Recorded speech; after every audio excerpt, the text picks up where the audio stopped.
Want to know how to log into your Airbnb account? I'll teach you how to do it today. Welcome back to Tutorials Point. Before starting, you can subscribe to our channel for more videos and updates. I have already installed Airbnb app on my phone. You can also do the same and then tap on it. I am onto the very first section of the Airbnb app itself. Now tap on this login option on the bottom right. Tap on login option.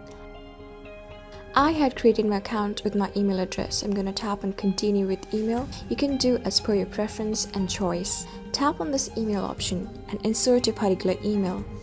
Tap on this continue option below. Insert your required password connected to it. When you're done, tap on this continue option below. Just by doing it, you can see that you're already logged into your own Airbnb account. Tap on this profile icon on the bottom right to make sure that it's your own account.